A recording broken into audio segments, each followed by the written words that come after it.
All right, ladies and gentlemen, we welcome you back to the Steve Malzberg Show. We are efforting our friend John Bolton, former U.S. Ambassador to the United Nations, Senior Fellow at the American Enterprise Institute, because the news of the day, well, twofold, the horrific bombing that took place in Russia Sunday, today, aimed at transportation. It's an organized effort, apparently, aimed at derailing the Olympics, and we've talked about it extensively so far with Congressman Peter King and Fred Fleitz of Lignet, and also with Lieutenant Colonel Oliver North, and also with Bill Rogers, former champion 4 times of the Boston Marathon and 4-time champion of the New York City Marathon, and former Olympian himself, who said that the Olympics will not be affected. The athletes are a special breed. They will not be deterred from pursuing their dream and doing what they've been trained to do. So it's going to be very interesting. Peter King did say also, and this is a little scary if you break it down. He said, Russia, if Islamic terrorists could do this in Russia, and we're working under the assumption they're Islamic terrorists because of the past, because of the Chechen terrorist leader who reportedly urged his followers to kill civilians and do anything they can to disrupt make sure that the Olympics don't take place, not just disrupt them, but make sure that enough damage is done that they're canceled. Peter King said something very interesting in the previous hour when we spoke with him.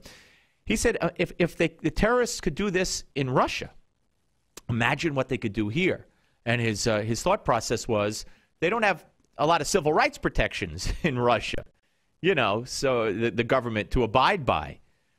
So why is it that this is able to succeed in Russia? And he says it should send a strong message to us here. That's what he's afraid of. And he sat as the chairman of the Homeland Security Committee in the House. He sits as the chairman of the subcommittee on Homeland Security and terrorism. So he knows.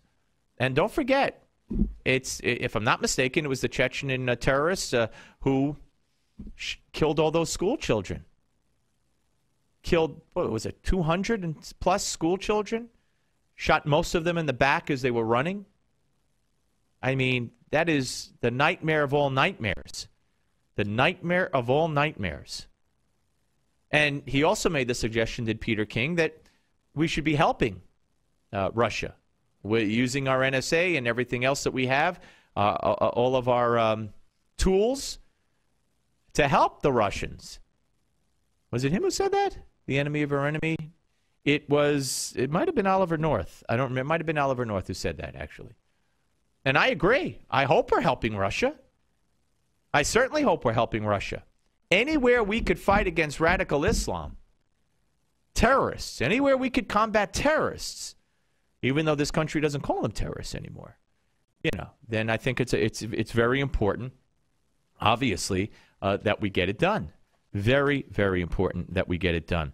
Now, ladies and gentlemen, let me switch gears here, and let me find the exact number for you to see. And picture. Okay, all right. This is kind of weird. This will be 37 and 38.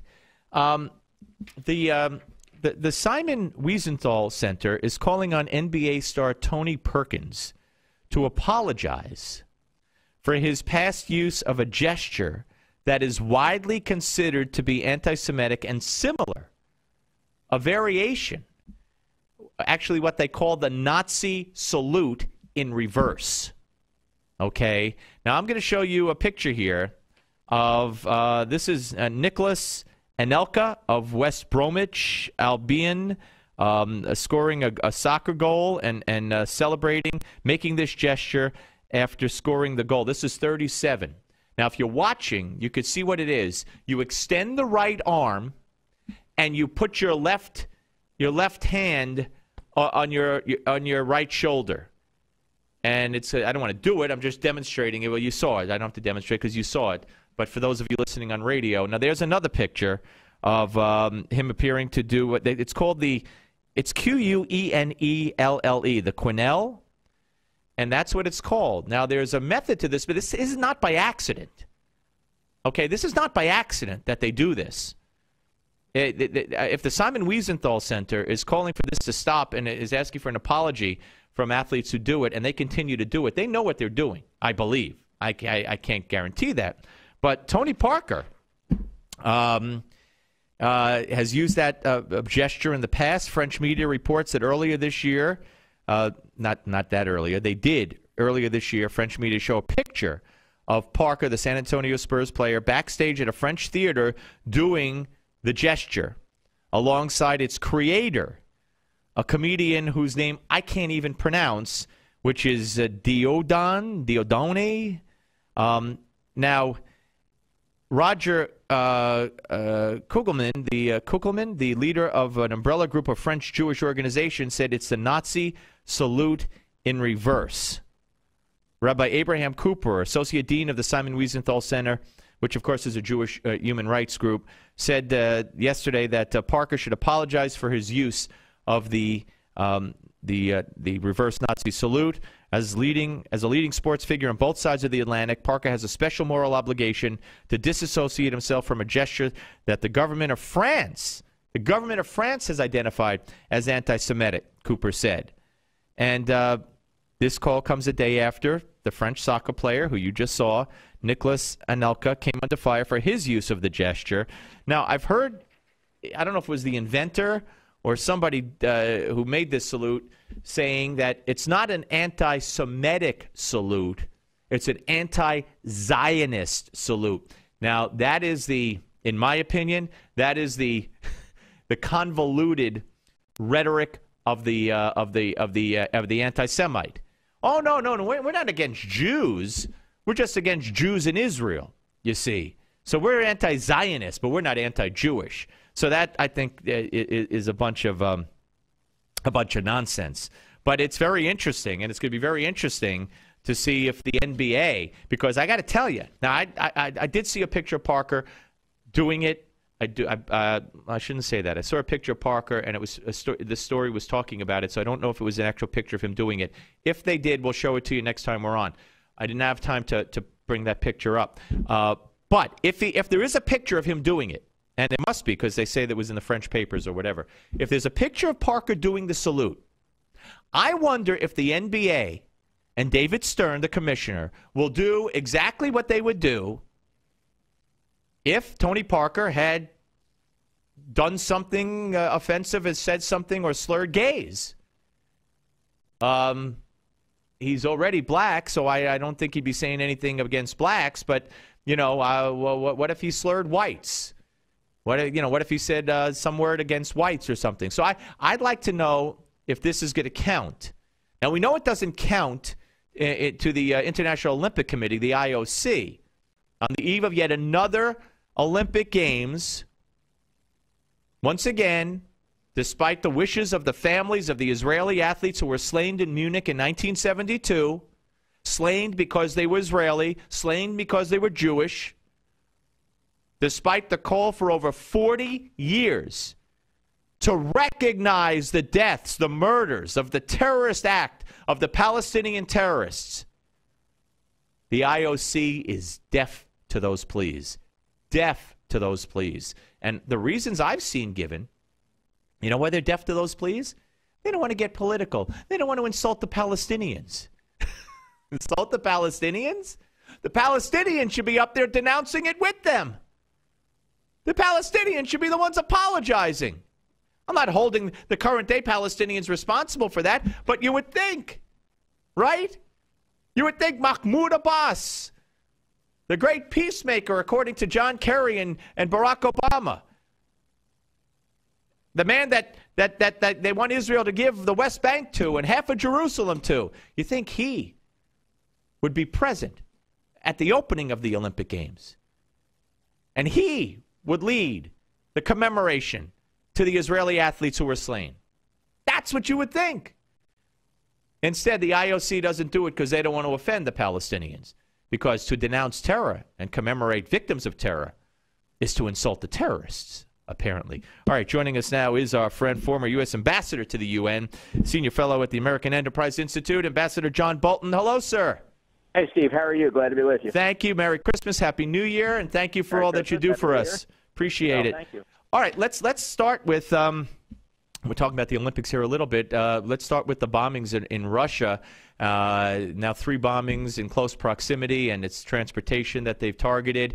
Obviously, by virtue of the reported statements from the leader of the Chechen terrorists, an attempt to kill civilians and to make sure the Olympics don't happen. How concerned should athletes going over there be? How concerned should we be for the safety of the people participating in a couple of weeks at those Olympics?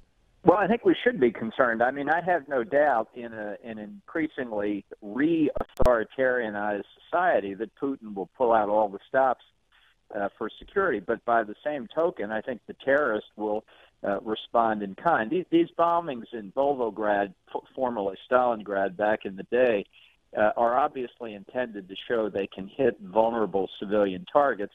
It's a long way away from where Sochi is, but the Olympic, for anybody who's been to a summer or winter Olympic game, you're just filled with people. Obviously, the whole purpose is to get spectators there, and I'm sure the terrorists are going to do everything they can to try and infiltrate and make their terrorist case again. So I'm not myself aware of a prior Olympic game where we've had this level of threat of terrorism. Obviously, there have been terrorist attacks at the Olympics at Munich against the Israelis and so on, but nobody was really expecting that, so security was light. We'll have to see, but I would be, if I were on the American team, I would be taking extra precaution. Yeah, and you would hope that would be the case. Okay, let's talk a little bit about what took place over the weekend. I'm looking at my BlackBerry and I see New York Times exclusive, and lo and behold, the New York Times came up with the answers that fly in the face of everyone who testified, everything we know, and just happened to uphold the cockamamie stories of the administration and Hillary Clinton that it was not Al Qaeda, and again, the way they put it, it makes it sound like it was just a mob. Who cares which Al Qaeda it was? And the video rears its ugly head again. Your response to the New York Times piece? Well, they should be embarrassed about this, but I'm sure they're not. It really is a tribute to their ideology that they can put this out there and hope that it will go unchallenged. It's an editorial masquerading as a news story. And it's just filled not only with inaccuracies and contradictions, it contradicts previous New York Times reporting about the involvement of Al Qaeda, about the causes of the demonstration, quote unquote, and the subsequent terrorist attack. So I am just amazed that anybody would give this thing credibility. It's filled with irrelevant facts to make it look like a news story, but its basic conclusion isn't supported by the reporting that's actually done.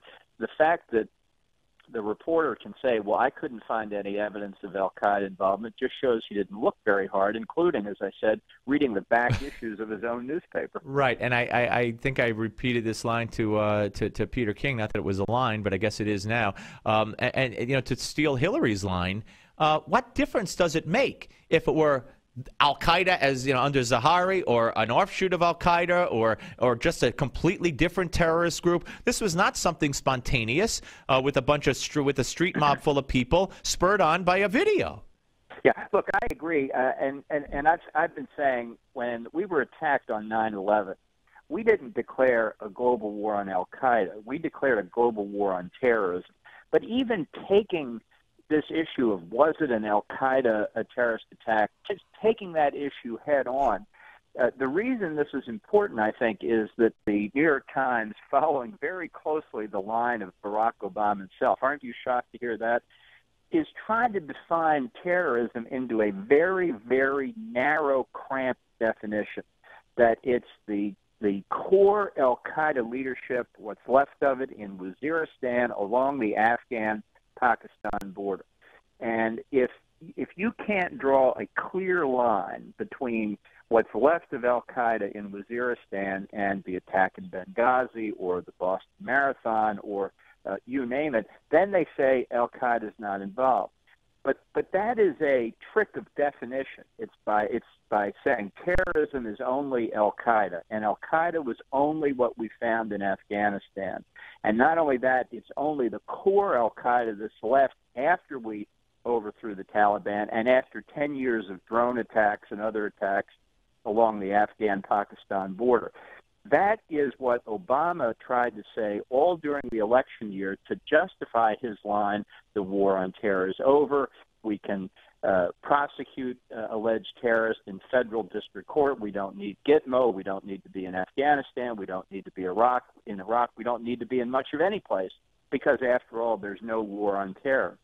And once they get into playing that game, Al-Qaeda is not our government's bureaucracy. Every one of their orders isn't in triplicate, serially numbered and distributed to thousands of people. The fact is, Al-Qaeda, since 9/11 at least, and probably before, has been a very different kind of organization than a corporate hierarchy or a government bureaucracy. It suits Al-Qaeda to have loose affiliations, to work with people sometimes, to fly in formation with them and others, to give direct orders and others. That's the nature of the problem. And precisely that pattern was identified by our people in Benghazi and the embassy in Tripoli a month or more before the September the 11th attack. They said, look, we can't defend that consulate compound. Right. People there should come into the CIA complex where we've got a better chance of doing it, because they said we are surrounded by Al-Qaeda units, by terrorist training camps, a very, very volatile environment. So I think to bring this up again with such a flimsy article, again, under the guise of something that's 7,000 or 8,000 words long with a lot of facts about this and that, but no facts that really help establish the point they're trying to make. Yeah, very, very well said. Listen, Mr. Ambassador, I hope you have a wonderful New Year's Eve and New Year's in 2014, and we look forward to talking to you next time. Thank you very much, sir. Well, thank you, and Happy New Year. Look forward to it next year, too. Thank you. That's Ambassador John Bolton, ladies and gentlemen. Wow, he pinned it. He really nailed it totally, that story in the Times. Okay, we're coming back. One final short segment. In 2013, left on the Steve Malzberg Show, Newsmax TV and radio.